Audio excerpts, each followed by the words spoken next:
what is that? So in a traditional classical musicological sense, maybe we mean research on music. And so to illustrate that, I brought you some music. Clearly this is music, right? And we'll get back to that in a second. And of course, in recent years and decades, and at least since the second half of the 20th century, we started to think about it also in terms of music as research. So long before we were discussing terms like artistic research, for example, Günter Rabel, an Austrian electroacoustic music composer, said, well, music is research, and the result of that research is music. This is reflected also in even the existence of disciplines now that we refer to as the sonic arts or sound studies. So in this sense, we can say that artistic research in the context of music has really become acoustic research because of this interest in the physical and the perceptual foundation of musicking, of music making, whatever you would like to call it. Thanks. So you see it plays these three notes in a loop here. E1, E2, E3 in American pitch notation. Now watch this. I select some codes, I remove it, I rerun it.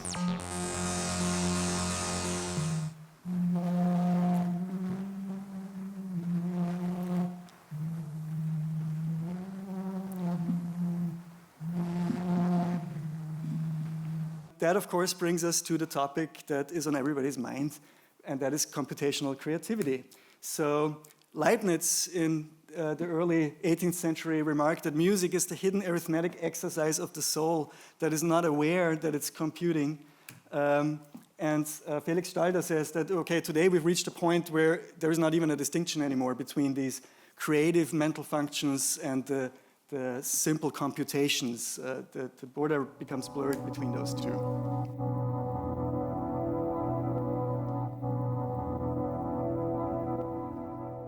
Leading questions for us have been, what is data in music and where does it come from?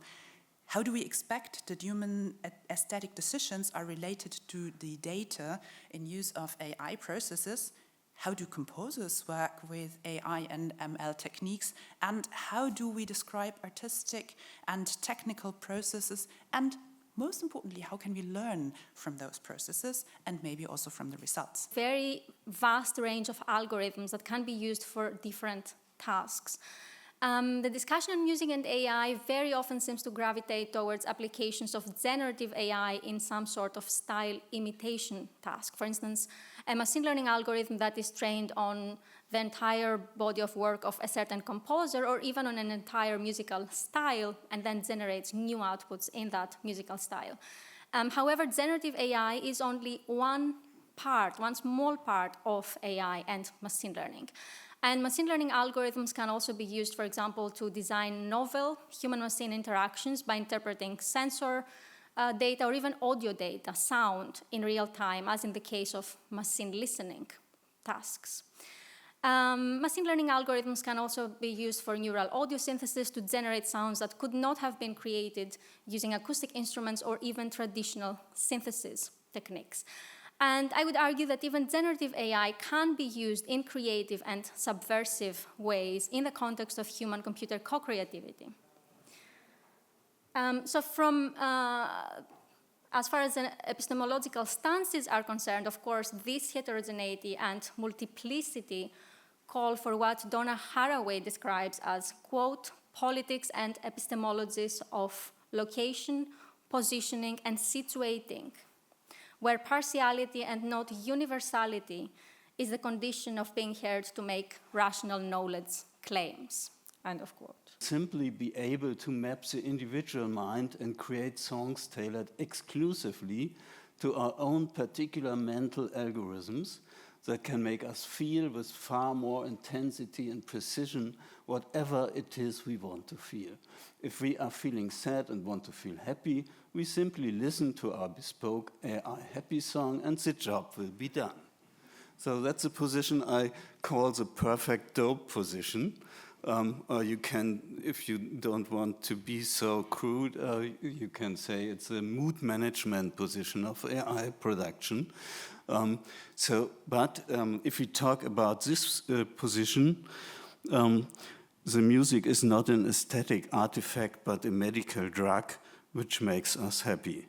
In this position, the outcome is not really music, but a psychedelic substance. Oder es sind einfach Dinge interessant, wo etwas gestört wird, wo Fehler drin auftauchen oder wo wir sehen, wo das Medium sichtbar wird. Also um jetzt von der Medientheorie auszugehen. Wir vergessen oft, dass wir in der Medienrealität sind und sobald die sichtbar wird und wir sie reflektieren können, wird das sofort interessant. Und wir können uns künstlerisch auseinandersetzen, heißt nicht, dass wir das hinterher erklären können, sondern es heißt, dass wir es fühlen können und merken können. Und das, finde ich, ist für mich das Spannende. Sobald künstliche Intelligenz, Algorithmen, Computer oder so weiter eingesetzt werden, wird es erst dann interessant, wenn nicht irgendwas wiederholt wird und vielleicht besser und effizienter wiederholt wird. I think what has been instrumental to my approach to machine learning has been a very DIY approach. So I always program and train my own neural networks, and I collect the data sets. I create the data sets myself, and I think this has been instrumental to where my work has gone. Because initially I tried to use machine learning in more conventional ways to perform certain tasks. And I would always run into these problems. I would always run into these misinterpretations, these mistakes. And actually, I found these mistakes to be very interesting. So as I worked more and more with machine learning algorithms, I became more interested in the algorithms as medium, as Rolf said, and in the mediation of these algorithms, but also the mediation of data-making processes. Because actually, we shouldn't forget the primacy of data in machine learning, right? The algorithm will learn what is in the data. So it's also important to take this into account, to think of machine learning algorithms as embedded in larger socio-technical assemblages that, of course, involve the data-making practices, and so on and so on.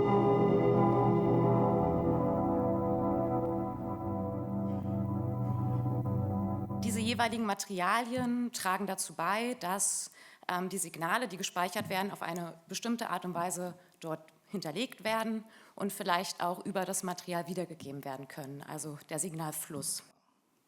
Material wird bewegt, damit seine Struktur wiederum über mehr oder weniger komplexe technische Anordnung eine Membran bewegt und Schallwellen erzeugt. Vorgeformtes Rohmaterial findet sich als Platte, Zylinder oder Band in der Entwicklungsgeschichte eines jeden dieser Medien. Seine Struktur bildet den Eigenklang des Mediums. Was auch hilfreich ist, dieses Drei-Phasen-Modell, wo eben gesagt wird, dass in der ersten Phase die Materialität des Klangmediums sehr gut hörbar ist, weil eben viele Störgeräusche und so, ne, die lassen sich nicht vermeiden. Dann in der zweiten Phase wird das verbessert und es verschwindet. Die Materialität, man kann sie nicht mehr gut hören. Sie ist natürlich da, aber sie wird sozusagen durch Gestaltung, durch intentional versteckt. Und in der dritten Phase wird das dann wieder sichtbar durch ästhetische, künstlerische Produktion.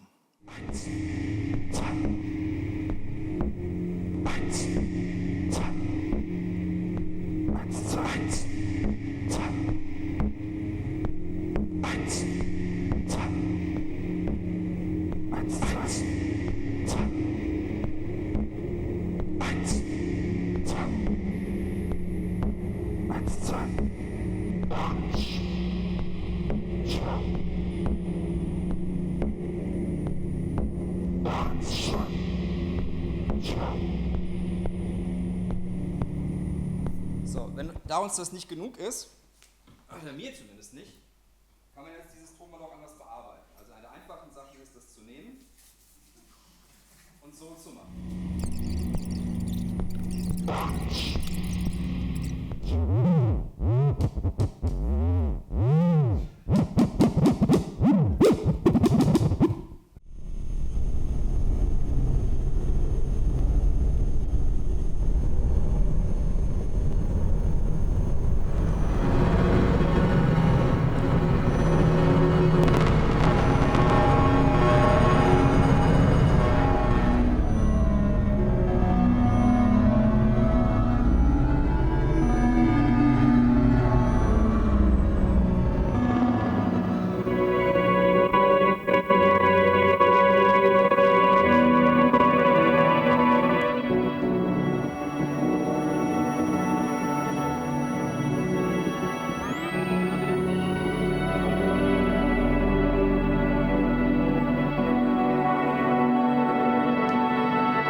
das war das.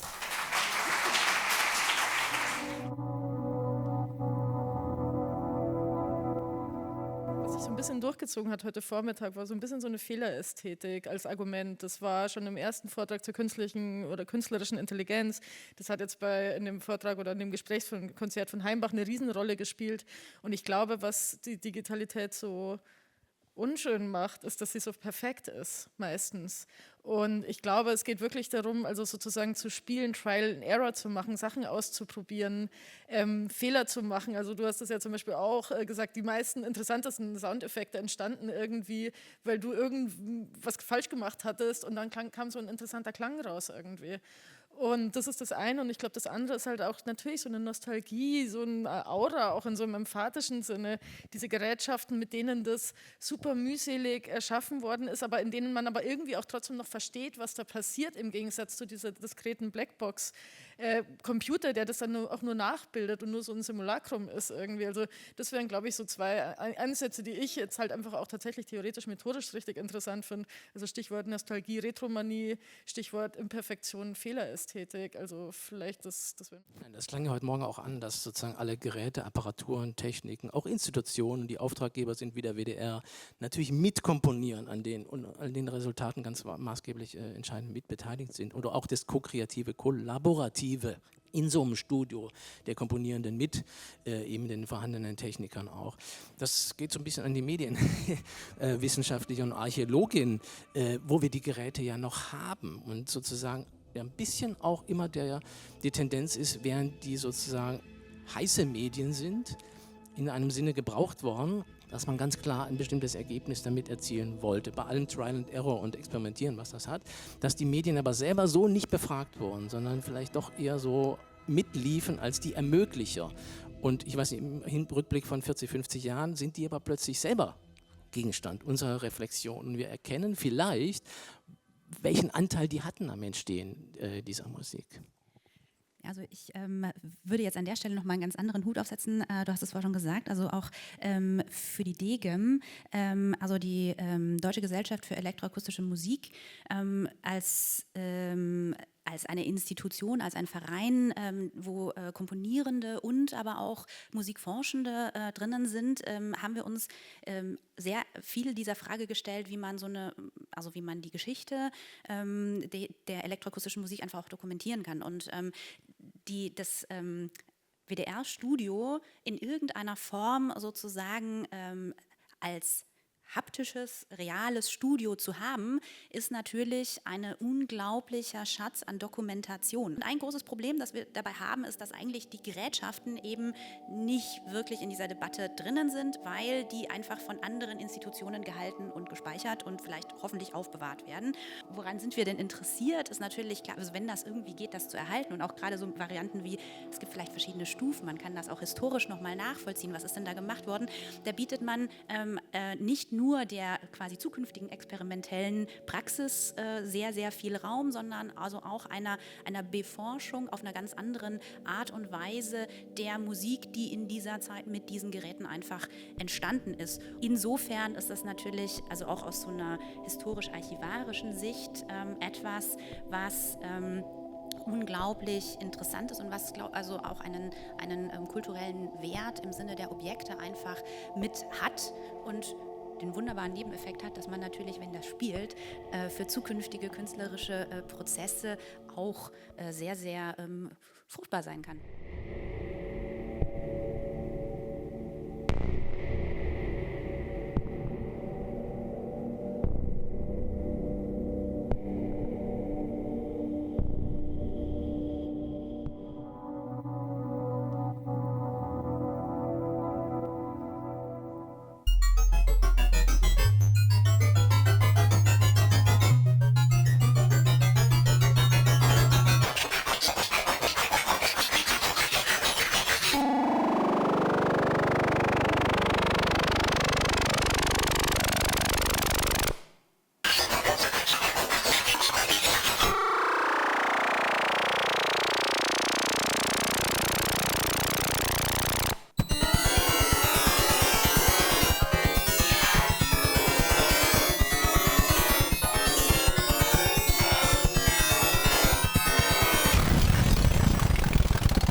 So my domain of expertise was the audiovisual composition. So I had to deal with compositional questions that come into play when you work with such things, such as how do you deal with the open form? Also, how do you deal with fixing the piece? Because as you can imagine, it's not really possible to generate any kind of traditional score when you're working with game elements, because everything is part of a process. As a composer, you're designing spaces of possibilities for the performers, but how exactly what they do at what point in time is, of course, not determined.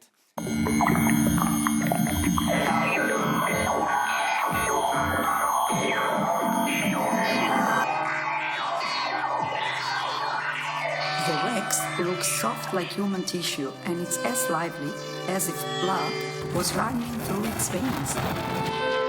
Oh, you are exaggerating. No, I'm serious. I don't know how to achieve such a quality. What's your secret? Well, I usually start out with 3 parts of 1504, some 250 years ago. I know. Our friend Ercole Lelli uses it faithfully. I want to argue that video games turn theoretical discourse into practical design. So what do I mean here? I mean this in a, to begin with, quite problematic way. So if we talk about something like normative whiteness or heteronormativity in the real world, this becomes a problem of design. If we talk about normative whiteness in the real world, in a, well, let's say physical world, because virtual worlds are real. If we talk about normative whiteness in a virtual world, then this is not just a theoretical default, but an actual one. At the same time, this sort of idea, this theoretical discourse that becomes a reality of these virtual worlds, offers unique opportunities for social, cultural, and political commentary. More often than not, and they don't do this exclusively through procedural rhetoric, but I consider this procedural rhetoric to be one that is essential to video games as a medium.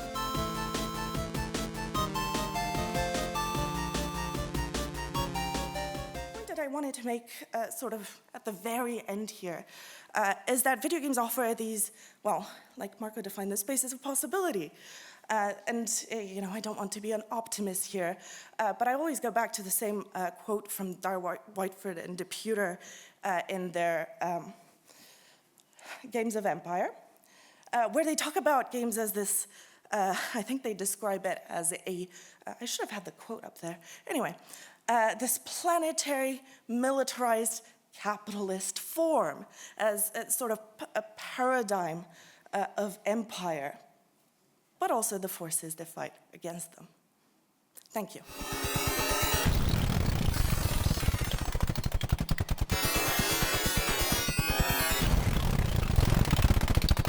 Do you think there's like a limit to how much control you can give the player over the game music in order to still provide an immersive playing experience? I would say to a certain degree that depends on genre, because when you talk about immersion, and I do go back to Van Alphen's what she calls the ALI model, the musical immersion is being constituted from affect, literacy, and interactivity, and those are very much connected, but they are balanced in different ways.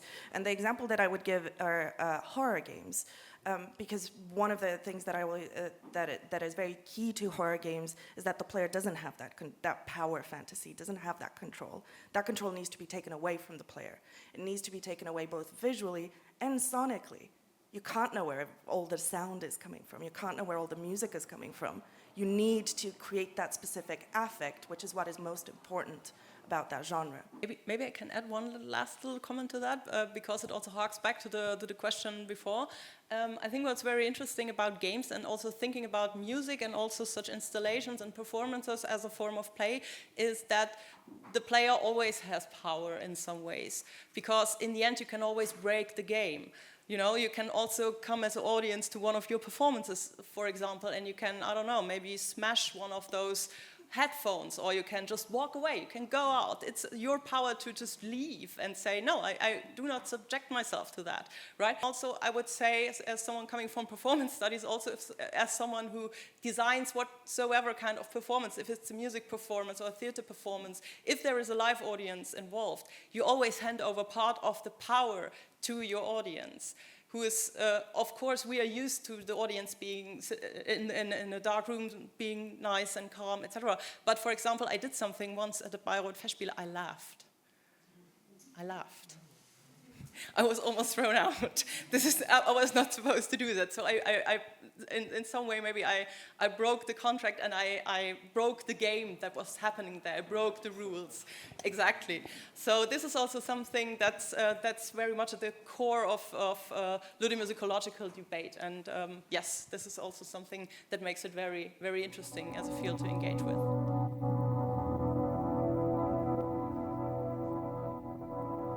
So thinking and speaking about sonic diversity is a delicate matter. Sonic diversity is an attractive and useful term for biologists and ecologists, or rather for bioacousticians and acoustic ecologists interested in the sonic dimension of ecosystems. It is being used as a means of describing the polyphony of voices to be heard in the most different places, such as forests, oceans, and cities, that together constitute what we know, recognize, and ideally cherish as our acoustic environment or soundscape, as it is called in acoustic ecology. But sonic diversity is not only about us humans listening to the many different sounds of many different living beings. Sonic diversity is also about the diversity of listeners and ways of listening. I'm quoting David George Haskell again, who reminds us that, quote, human ears are only one of the sound sensors present here. Earth's sonic diversity is not only present in the varied voices of animals. Part of the world's richness is the diversity of oral experience, end of quote. How do fish hear? How do birds hear? How do other humans hear anyway? Sonic diversity is being used both to describe a societal goal that should be strived towards and as an ecological matter of fact that is at stake. The question whether sonic diversity can be achieved as a goal or preserved as a state depends a lot on the changing of established power relations. Speaking about sonic diversity thus entails questions about listening and silencing. Who is listening to whom? Whose voices are being silenced? How and by whom? Who has the power to silence? Who has the power to amplify, to preserve and protect? It is, I think, one of the crucial aspects of composing is to discriminate and to prioritize, to privilege certain sounds over other sounds. You can even go so far as to argue that composing is nothing but the creation and establishing of a field of differences and hierarchies within the concept of the work. And only by making a field of differences legible as a field of differences, that consciously and very undemocratically privileges certain sounds and relationships over others, and thereby also quite drastically reducing the possible sonic diversity, the diversity of sounds and sonic relationships. Only by doing that am I creating what I would argue is a musical composition. And compositions that interest me go in formal extremes, quite radically prioritizing and privileging certain elements over others. But whilst I did it, I learned that that within the acoustic regulation, they have, sorry, jump one slide, they had this weird term, otologically normal, right? So when you talk about dBA, A-weighted decibels, it refers to a very specific concept, a construction around hearing, which is basically about people between 18 and 25 with really good hearing, probably all men. This is the kind of, basically acoustic, all of acoustics is predicated on this, right? And this is really important. And it's not just, basically anything to do with sound actually, all our all the work we do in sound, if it's urban design or composition or studio work, is all about this kind of particular subset. Okay, that's kind of. So that's why I kind of came up with this kind of concept of oral diversity. And this is the kind of list of people when I talked about hand dryers. These are the people who I ended up talking with. This kind of huge list kind of appeared. It's not just about kids. I mean, it's just presumed that kids have the same hearing as 20-year-olds. I mean, it's ridiculous. I mean, the physiology is just, you know, the ear canals are much smaller. I mean, they're resonating tubes. Of course they're different. It doesn't take much. I mean, so hearing is just hearing's a thing we have, and it changes throughout our lives. It's not fixed. If I was to take this further in terms of my contribution as an artistic research professor, it would be to talk further about how could we actually then think about this artistically and creatively. How could we share the discussion points we made, go further with the knowledge, but then also share it artistically? What would you make? How would you use sound to describe or to formulate or capture or take your audience through a certain type of experience? And how would you use that as a way to interest more people and to get more discussions going? So I'm going to wrap up here today. Thank you so much to everyone, especially to the organizers and to Anna Schormer for everything she's done for us for today.